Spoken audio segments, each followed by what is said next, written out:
Hi, hello, welcome to once. So, this session we will talk about manufacturing process MET 204 important topics. So, S4 mechanical manufacturing process MET 204 subject. All subjects important. This subject important. But this is thermal, fluid machinery. That is problematic subjects. But manufacturing is 90%, 95% theory subject. So, theory subject is correct attend mark even though mark invigilators exam point of view invigilators answers evaluate this full line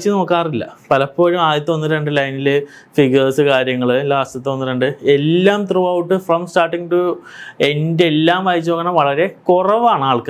main okay ആണെങ്കിൽ mark ഇടും അപ്പോൾ theory problematic ആണെങ്കിൽ നമ്മൾ final answer കണ്ടുപിടിച്ച് ആണെങ്കിൽ പിന്നെ നമുക്ക് കുഴപ്പമില്ല പക്ഷേ തിയറി സബ്ജക്ട്സ് ആൻസേഴ്സ് എഴുതുമ്പോൾ അതിൻ്റെ ഒരു ഓറിയൻ വേയിൽ എഴുതണം അപ്പോൾ അതിനനുസരിച്ചുള്ള ടോപ്പിക്സ് നല്ലപോലെ പ്രിപ്പയർ ചെയ്യണം അല്ലേ ഇനിയൊരു ക്വസ്റ്റ്യൻസ് വരാൻ ചാൻസ് ഉണ്ട് അപ്പോൾ അത് നല്ലപോലെ ഫോക്കസ് ചെയ്യണം അതിന് ഏത് രീതിയിൽ നമ്മൾ എഴുതണം അല്ലേ റെപ്രസെൻറ്റേഷൻ ആണ് മെയിൻലി ഉത്തരം ചിലപ്പോൾ നിങ്ങൾക്ക് എല്ലാവർക്കും അറിയായിരിക്കും ഇപ്പോൾ ഒരു സാൻഡ് കാസ്റ്റിംഗ് എന്ന് പറഞ്ഞ ക്വസ്റ്റ്യൻ ചോദിച്ചു നിങ്ങൾക്ക് എല്ലാവർക്കും സാൻഡ് കാസ്റ്റിംഗ് അറിയാം പക്ഷേ അത് വേ ഓഫ് റെപ്രസെൻറ്റേഷൻ അല്ലേ ഏത് രീതിയിൽ നമ്മൾ ആ ഒരു ബുക്കിൽ എക്സാം പോയിന്റ് ഓഫ് വ്യൂവിൽ എക്സാം എഴുതാൻ നേരത്തെ എങ്ങനെ റെപ്രസെൻറ്റ് ചെയ്യണം അതിൻ്റെ ഒരു ഫിഗർ ഇല്ല അതിൻ്റെ സ്റ്റെപ്പ് വൈസ് അല്ല ഒറ്റ ഒരു ഫിഗർ വെച്ചിട്ട് സ്റ്റെപ്പ് എഴുതാം അതിൽ ഓരോ സ്റ്റെപ്പുകളുടെ ഫിഗേഴ്സ് വരച്ച് നമുക്ക് കാര്യങ്ങൾ എക്സ്പ്ലെയിൻ ചെയ്യാം ഒരുപാട് തിയറി മാത്രം എഴുതാം ഇങ്ങനെ പല രീതിയിൽ എഴുതാം പക്ഷേ തിയറി സബ്ജക്ട്സിൽ ഡയഗ്രമാറ്റിക് റെപ്രസെൻറ്റേഷൻ ആണ് എപ്പോഴും നല്ലത് ഓക്കെ അപ്പോൾ നമുക്ക് ഇമ്പോർട്ടൻറ്റ് ടോപ്പിക്സ് നോക്കാം അതിന് മുമ്പായിട്ട് പറയാനുള്ള ഒന്ന് രണ്ട് കാര്യങ്ങൾ നിങ്ങൾ മാനുഫാക്ചറിങ് ആവട്ടെ ഏത് സബ്ജക്റ്റ് ആവട്ടെ പ്രിപ്പയർ ചെയ്യാൻ നേരത്തെ ഇനീഷ്യലി പ്രീവിയസ് പേപ്പേഴ്സ് അല്ലേ ഇപ്പോൾ 2019 സ്കീം അപ്പോൾ നിങ്ങൾക്ക് 23, 22, 21 നടന്ന എക്സാമിൻ്റെയൊക്കെ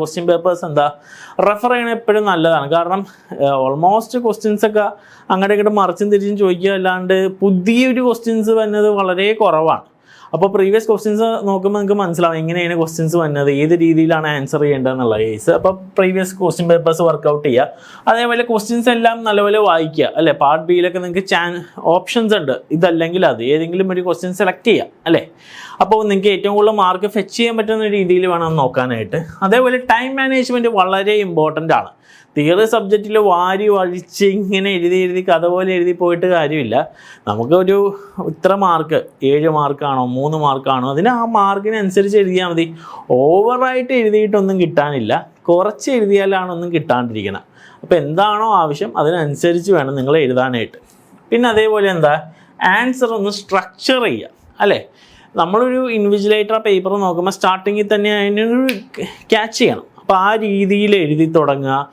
ഫിഗർ ഉണ്ടെങ്കിൽ റെപ്രസെൻറ്റ് ചെയ്ത് എൻഡിലേക്കൊരു പഞ്ച് കാര്യങ്ങളൊക്കെ എഴുതി അപ്പോൾ എന്താണ് എഴുതേണ്ടതെന്നുള്ളൊരു സ്ട്രക്ചർ വേണം അതല്ലാണ്ട് ചുമ്മാ എന്തെങ്കിലുമൊക്കെ എഴുതി വെച്ചിട്ട് യാതൊരു കാര്യമില്ല അതേപോലെ ഒരു ക്വിക്ക് ഡയഗ്രാം അതെപ്പോഴും ബെനിഫിറ്റ് ചെയ്യുന്ന കാര്യമാണ് നമ്മളൊരു 1000 വേർഡ്സ് എഴുതി വെച്ചാലും 100 വേർഡ്സ് എഴുതി വെച്ചാലും ഒരു ഡയഗ്രമാറ്റിക് റെപ്രസെൻറ്റേഷൻ കാണിച്ചു കഴിഞ്ഞാൽ പെട്ടെന്ന് നോക്കുന്ന ആൾക്ക് മനസ്സിലാവും അപ്പോൾ ക്വിക്ക് ഡയഗ്രാംസിൽ ബ്ലോക്ക് ഡയഗ്രാംസ് ഒക്കെ രീതിയിൽ റെപ്രസെൻറ്റ് ചെയ്യാൻ എപ്പോഴും നല്ലതാണ് അത് എടുത്ത് പറയാൻ കാരണം എന്ന് പറഞ്ഞു കഴിഞ്ഞാൽ ഡയഗ്രാംസ് എന്ന് പറഞ്ഞാൽ മൊത്തം അത് വായിച്ച് നോക്കണതിന് പകരം ഡയഗ്രാം അതിൻ്റെ ഒരു സമ്മറി തന്നെ നമുക്ക് റെപ്രസെൻറ്റ് ചെയ്യും ഇമ്പോർട്ടൻറ്റ് ഡാറ്റ കാര്യങ്ങളെല്ലാം ഹൈലൈറ്റ് ചെയ്യും ഒരു വിഷ്വൽ റെപ്രസെൻറ്റേഷനാണ് അല്ലേ ഇപ്പോൾ റോളിംഗ് എന്ന് പറഞ്ഞ പ്രോസസ്സ് എഴുതുന്നതിൻ്റെ ഒപ്പം തന്നെ ഇപ്പം നിങ്ങൾക്ക് 2 അല്ലേ rolling is A process of rotating അല്ലേ ഒരു 2 റോളേഴ്സിൻ്റെ ഇടയിൽ കൂടി വർക്ക് പീസിനെ കംപ്രസ് ചെയ്ത് തിക്നെസ് റെഡ്യൂസ് ചെയ്യണം അപ്പോൾ റോളർ ഇത് ഇനീഷ്യൽ ഫസ്റ്റ് ഫിഗർ ഇത് വരക്കുക സെക്കൻഡ് ഫിഗർ എന്ന് പറഞ്ഞാൽ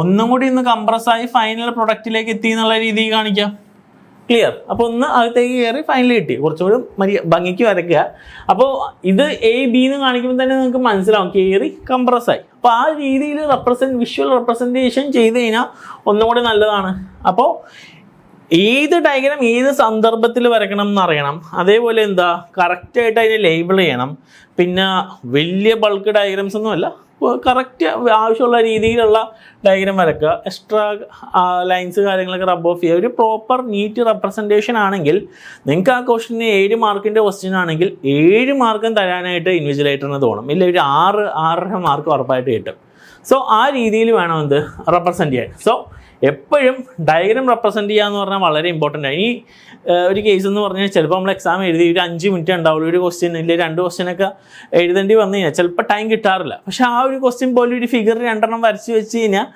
ഇൻവിജിലേറ്റേഴ്സ് അതിന് മാർക്ക് ഇടും. നമ്മളും ഈ ഇൻവിജിലേഷൻ പോയിട്ടുള്ളതാണ്, പലരും ഫുള്ള് വായിക്കുന്നില്ല. ചിലവരൊക്കെ ഉത്തരം എഴുതുമ്പോൾ അതിൻ്റെ ഇടയിൽ കഥകളൊക്കെ എഴുതി വെക്കുന്നുണ്ട്. നമ്മൾ ഫസ്റ്റ് ലൈൻ നോക്കി, പക്ഷേ ഇൻ ഡീറ്റെയിൽ നോക്കുമ്പോൾ അതിൻ്റെ ഇടയിൽ പലതും എഴുതി വെക്കുന്നവരുണ്ട്. അപ്പോൾ ഡയഗ്രാം കറക്റ്റായിട്ട് നിങ്ങൾ റെപ്രസെൻറ്റ് ചെയ്താൽ എപ്പോഴും നല്ലതാണ്. അതും ഒരു തിയറി പേപ്പർ ആണെങ്കിൽ സൂപ്പറാണ്. ഓക്കെ, ആ രീതിയിൽ ചെയ്യാം. ഇനി നമുക്ക് ഇമ്പോർട്ടൻറ്റ് ടോപ്പിക്സ് നോക്കുന്നതിന് മുമ്പായിട്ട് ചെയ്യേണ്ട ഒരു 5 കാര്യങ്ങളും കൂടി പറഞ്ഞു തരാം. ഇനീഷ്യലി നിങ്ങളൊരു ഓരോ ക്വസ്റ്റ്യൻസ് പഠിച്ചു പോകുമ്പോൾ എക്സാമിന് പഠിച്ച് പോകുമ്പോൾ ഇന്ന ക്വസ്റ്റ്യൻ വന്നാൽ ഏത് രീതിയിലാണ് അറ്റൻഡ് ചെയ്യേണ്ടത്, അല്ലെ ഏത് രീതിയിലാണ് നിങ്ങൾ പ്ലാൻ ചെയ്യണമെന്ന് ഒരു ഐഡിയ വെക്കുക. മോസ്റ്റ്ലി നിങ്ങൾ പ്ലാൻ ചെയ്യുന്ന മീൻസ് നമ്മൾ പ്രീവിയസ് ക്വസ്റ്റ്യൻസ് നോക്കുമ്പോൾ ആ ക്വസ്റ്റ്യൻ ബേസ് ചെയ്തിട്ട് അല്ലേ, പ്രീവിയസ് ക്വസ്റ്റ്യൻസ് നോക്കുമ്പോൾ നമുക്ക് അറിയാം ഇന്ന ക്വസ്റ്റ്യൻസ്. അപ്പോൾ ഇന്ന ക്വസ്റ്റ്യൻ വന്നാൽ ഏത് രീതിയിൽ എഴുതണമെന്നുള്ളത് ഒരു പ്ലാനിങ് വേണം. പിന്നെ ക്വസ്റ്റ്യൻ സെലക്ട് ചെയ്യുക, അത് ഇമ്പോർട്ടൻ്റ് ആണ് അല്ലേ. ഏറ്റവും കൂടുതൽ മാർക്ക് ഫെച്ച് ചെയ്യുന്ന രീതിയിൽ ക്വസ്റ്റ്യൻസ് സെലക്ട് ചെയ്യുക. ഇനി മേ ബി ഞാൻ എക്സാമൊക്കെ എഴുതാൻ നേരത്ത് നമ്മൾ എക്സാം എഴുതി പോകുമ്പോൾ ഒരു ഫിഗർ വരക്കാനുണ്ട്, പക്ഷേ ഇപ്പോൾ അതിന് വരക്കായിരുന്ന ടൈം പോവാന്ന് വെച്ചിട്ട് എന്ത് ചെയ്യും, ആ ഒരു സ്പേസ് അവിടെ വിട്ടിട്ട് അടുത്ത ക്വസ്റ്റ്യനിലേക്ക് പോകും. എന്നിട്ട് കംപ്ലീറ്റ് ചെയ്തിട്ട് ലാസ്റ്റ് എന്താ ഫിഗർ വരക്കും. അപ്പോൾ എന്തെങ്കിലും ഒരുപാട് ടൈം എടുക്കുമെന്ന് തോന്നണമെങ്കിൽ നിങ്ങൾക്ക് ചെറിയൊരു സ്പേസ് വിട്ടിട്ട് എന്താ അടുത്ത ക്വസ്റ്റ്യൻ എഴുതി അങ്ങനെ പോവുക. അതേപോലെ ഇമ്പോർട്ടൻ്റ് ആയിട്ട് എന്തെങ്കിലുമൊക്കെ കാര്യം ഉണ്ടെങ്കിൽ ജസ്റ്റ് ഒരു പെൻസിൽ കൊണ്ട് എന്തെങ്കിലും കൊണ്ടൊന്ന് ഹൈലൈറ്റ് ചെയ്യണം, എപ്പോഴും നല്ലതാണ്. പിന്നെ അതേപോലെ ടൈം ഇല്ലെങ്കിൽ എന്തെങ്കിലും മെയിനായിട്ട് ഞാൻ പറഞ്ഞു സ്കെച്ച് ചെയ്യുക ലാസ്റ്റ് നിമിഷങ്ങളിൽ. ആ മെയിൻ ഏരിയാസ് കീവേഡ്സ് കാര്യങ്ങളൊക്കെ എന്താ സ്കെച്ച് ചെയ്തതിന് എക്സാമിനർ അല്ല മീൻസ് ഇൻവിജിലേറ്റർ എന്താ മാർക്ക് കിട്ടാനുള്ള ചാൻസ് ഉണ്ട്. അപ്പോൾ ഇതും കൂടി ശ്രദ്ധിക്കുക. ഇപ്രാവശ്യം എക്സാമിന് എല്ലാവർക്കും നല്ല മാർക്ക് കിട്ടട്ടെ. അപ്പോൾ നമുക്ക് ഇമ്പോർട്ടൻ്റ് ആയിട്ടുള്ള ടോപ്പിക്സ് നോക്കാം. സോ മോഡ്യൂൾ 1 എന്ന് പറയുന്ന നേരത്ത് നമുക്ക് എന്താ കാസ്റ്റിംഗ് ആണ് അല്ലേ. സോ സിലബസ് നമ്മൾ നോക്കാൻ നേരത്ത് casting, characteristics of sand, pattern, core, chaplets, പിന്നെ solidification, Chvorinov's rule, gating system കാര്യങ്ങളൊക്കെയാണ് ഡിഫെക്ട്സ് ഇൻ കാസ്റ്റിംഗ്. അപ്പോൾ ഇതിൽ ഫസ്റ്റ് ഇമ്പോർട്ടൻ്റ് ആയിട്ടുള്ള കേസ് സാൻഡ് കാസ്റ്റിംഗ്.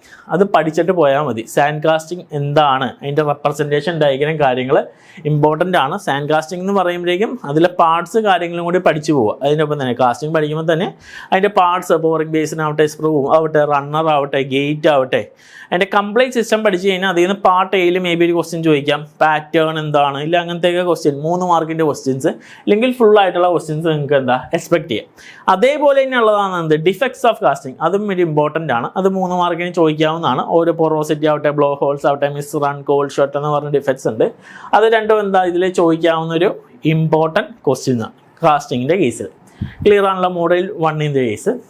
അപ്പോൾ നമ്മൾ നോക്കുമ്പോൾ നിങ്ങൾ ക്ലാസ്സിൽ പഠിച്ചേക്കുന്ന ഈ രീതിയിലായിരിക്കും കാസ്റ്റിംഗ്, അതിൻ്റെ പാറ്റേൺ, അലവൻസ്, പിന്നെ ഗേറ്റിംഗ് സിസ്റ്റത്തിൻ്റെ കേസ്, സ്പെഷ്യൽ കാസ്റ്റിംഗ് ആയിട്ടുള്ള പ്രൊസീജിയേഴ്സ് അതും നോക്കുക. സ്പെഷ്യൽ കാസ്റ്റിങ്ങിൽ ലോസ് ടു വാക്സ് മെത്തേഡിൽ ഇൻവെസ്റ്റ്മെൻറ്റ് കാസ്റ്റിംഗ് എന്ന് പറഞ്ഞ ടെക്നിക്ക് ഉണ്ട്, അതാണ് പ്രിസിഷൻ. അതേപോലെ തന്നെ സെൻട്രിഫ്യൂഗലിലെ ഷെൽ മൗൾഡിംഗ് എന്ന് പറഞ്ഞിട്ടുള്ളത്, അതും ഒരു ചെറിയൊരു ഇമ്പോർട്ടൻസ് കൊടുക്കേണ്ടതാണ്. ലോസ് ടു വാക്സ് ആയാലും ഓരോ ഫിഗറായിട്ട് ഈ കഴിഞ്ഞ എക്സാമിനും ചോദിച്ചിട്ടുണ്ടായിരുന്നു. അപ്പോൾ അതേപോലെ ഡിഫെക്ട്സ് ഞാൻ ഓൾറെഡി പറഞ്ഞു, നിങ്ങളത് പഠിക്കാനുള്ള കേസ് അത്രയൊക്കെയാണ് എന്ത് അതിലൊരു ഇമ്പോർട്ടൻറ്റ് മോഡ്യൂൾ 1 വരുന്ന ഇമ്പോർട്ടൻറ്റ് ടോപ്പിക്സ്. ഇനി മോഡ്യൂൾ 2 പോകുന്ന നേരത്ത് വെൽഡിംഗ് ആണ് സിലബസ്. നമ്മൾ നോക്കാൻ നേരത്ത് welding, metallurgy, heat affected zone, grain size കാര്യങ്ങൾ, പിന്നെ arc welding, resistance welding, thermit welding അതൊക്കെ വരുന്നുണ്ട്. പിന്നെ അതേപോലെ oxy acetylene gas welding, brazing, soldering, adhesive bonding. അപ്പോൾ മോഡ്യൂൾ 2 ഒരുപാട് ഫിഗേഴ്സ് നമുക്ക് പഠിക്കാനുണ്ട്. വെൽഡിംഗ് എന്ന് പറയാൻ നേരത്ത് തന്നെ ആർക്ക് വെൽഡിംഗ്, ആർക്കിൽ തന്നെ submerge arc welding, TIG, tungsten not gas welding, MIG, പിന്നെ shielded metal arc welding, thermit welding, ഇങ്ങനെ ഒരുപാട് വെൽഡിങ്. അതേപോലെ ഓക്സി അസെറ്റിലൈൻ വെൽഡിങ്. അപ്പോൾ ഇതിലെല്ലാം ഇമ്പോർട്ടൻ്റ് ആട്ടോ, ഞാൻ ഇന്നതെന്ന് എടുത്ത് പറയാനില്ല. ഈ എല്ലാ വെൽഡിങ് ടെക്നിക്കും, റെസിസ്റ്റൻസ് വെൽഡിങ് ആവട്ടെ, എല്ലാ വെൽഡിങ് ടെക്നിക്സും പഠിക്കുക. അതിൻ്റെ മീൻസ് തിയറി മീൻസ് പ്രൊസീജിയർ എന്താണ് അതിൽ നടക്കുന്ന പ്രിൻസിപ്പിൾ, ആക്ച്വലി അതിൻ്റെ വർക്കിംഗ് പ്രിൻസിപ്പിൾ നല്ലപോലെ മനസ്സിലാക്കുക. അതേപോലെ എല്ലാത്തിൻ്റെയും ഡയഗ്രാംസും വരച്ച് പഠിക്കുക. ഓക്കെ, തെറ്റിക്കാണ്ട് എല്ലാത്തിൻ്റെയും ഡയഗ്രാംസ് വരച്ച് പഠിക്കുക. ഇതിൽ ഏതെങ്കിലും ഒരു ക്വസ്റ്റ്യൻ ചോദിക്കാം, ഇന്നതെന്ന് ഞാൻ പോയിന്റ് ഔട്ട് ചെയ്യുന്നില്ല. വെൽഡിങ്ങിൽ നിന്ന് നമ്മൾ പ്രീവിയസ് ക്വസ്റ്റ്യൻസ് നോക്കുമ്പോൾ ഏതെങ്കിലും ആർക്ക് വെൽഡിങ് ചോദിച്ചിട്ടുണ്ട്, റെസിസ്റ്റൻസ് വെൽഡിങ് ചോദിച്ചിട്ടുണ്ട്, തെർമിറ്റ് വെൽഡിങ് ചോദിച്ചിട്ടുണ്ട്. അപ്പോൾ അത് മാറിയും തിരിച്ചും ചോദിക്കുന്ന കേസുകളാണ്. മിഗും ടിഗും തമ്മിലുള്ള ഡിഫറൻസ് ചോദിച്ചിട്ടുണ്ട്. അപ്പോൾ അതെല്ലാം ഇമ്പോർട്ടൻ്റ് ആയിട്ട് പഠിക്കാനുള്ളതാണ്. പിന്നെ 3 മാർക്കിന് വരാവുന്നതിൽ ബ്രേസിങ്, സോൾഡറിങ് അങ്ങനത്തെ ക്വസ്റ്റ്യൻസൊക്കെ മേ ബി ചോദിക്കാം. ഫ്രിക്ഷൻ വെൽഡിങ് അതൊക്കെ 3 മാർക്കിന് വരാവുന്ന ക്വസ്റ്റ്യൻസിലൊക്കെ എന്താ ചോദിക്കാവുന്ന. അതേപോലെ ഫ്ലെയിം ഓക്സി അസെറ്റിലൈൻ ഗ്യാസ് വെൽഡിങ്ങിൻ്റെ കേസിൽ carburizing flame, reducing flame, neutral flame അതും ഇമ്പോർട്ടൻ്റ് ആണ്. സോ നിങ്ങൾ പഠിക്കാൻ നേരത്തായാലും ടെക്സ്റ്റ് ബുക്സ് റെഫർ ചെയ്യണവരുണ്ടാവും, ക്ലാസ് നോട്ട്സ് റെഫർ ചെയ്യണുണ്ടാവും.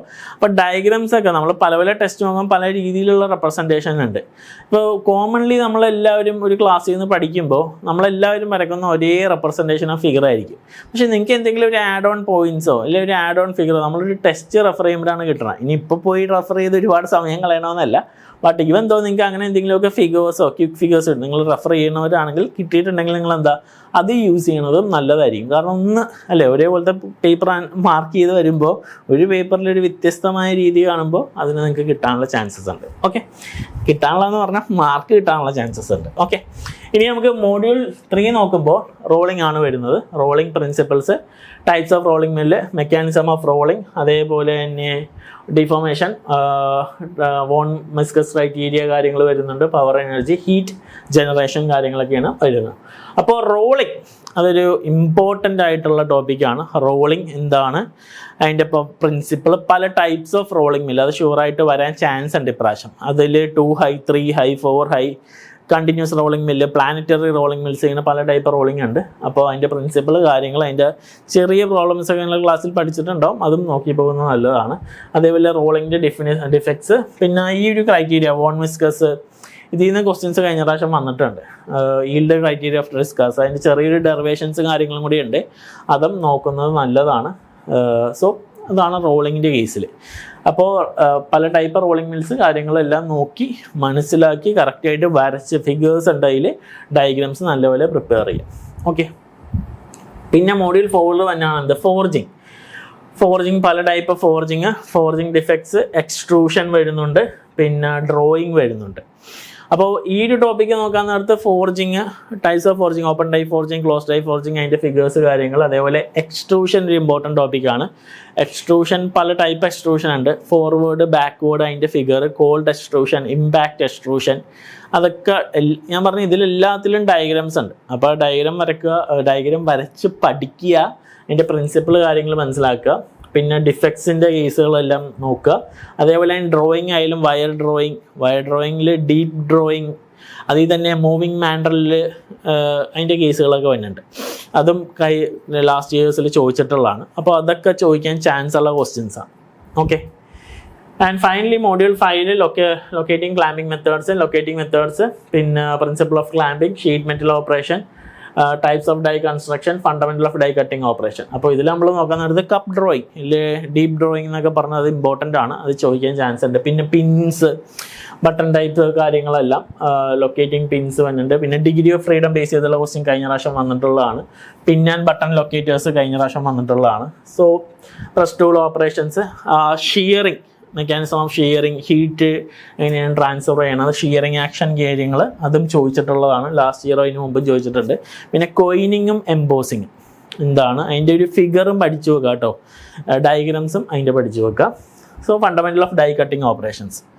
സോ അത്രയാണ് വരുന്നത് അതിൻ്റെ കേസിൽ. അപ്പോൾ ഒന്ന് റഫായിട്ട് നമ്മളിതിപ്പോൾ ഞാൻ മേ ബി നിങ്ങൾ ഇതെല്ലാം പറഞ്ഞല്ലോ ഇമ്പോർട്ടൻ്റ് എന്ന് പറഞ്ഞിട്ട്, എല്ലാം ഒന്നും ഞാൻ പറഞ്ഞിട്ടില്ല. ബട്ട് സ്റ്റിൽ എന്തൊക്കെയെന്ന് ഞാൻ കറക്റ്റായിട്ട് പറഞ്ഞിട്ടുണ്ട്, അത് നന്നായി നോക്കുക. അതേപോലെ തന്നെ ഏറ്റവും ഇമ്പോർട്ടൻ്റ് എന്ന് പറഞ്ഞാൽ പ്രീവിയസ് ഇയറിലുള്ള നിങ്ങൾ ഒന്ന് പഠിച്ചു പോയി കഴിഞ്ഞിട്ടായാലും പ്രീവിയസ് ഇയറിലെ ക്വസ്റ്റ്യൻസ് എന്ത് ചെയ്യുക, വർക്കൗട്ട് ചെയ്യുക. 23, 22, 21 ക്വസ്റ്റ്യൻ പേപ്പേഴ്സ് ഒന്ന് സോൾവ് ചെയ്യുക.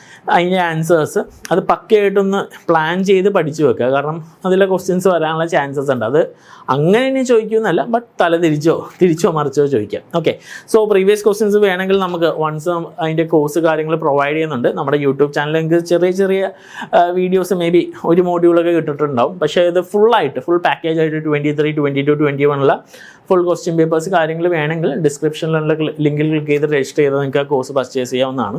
അപ്പോൾ എന്തെങ്കിലും ഡൗട്ട്സ് ഉണ്ടെങ്കിൽ റിഗാർഡിങ് മാനുഫാക്ചറിങ് ആവട്ടെ, വേറെ സബ്ജക്ട്സ് ആവട്ടെ, നിങ്ങൾക്ക് ചോദിക്കാം. സോ അടുത്ത സെഷനിൽ വീണ്ടും കാണാം. നല്ലപോലെ എക്സാമിന് പ്രിപ്പയർ ചെയ്യുക, നല്ല മാർക്ക് സ്കോർ ചെയ്യുക. So thank you all.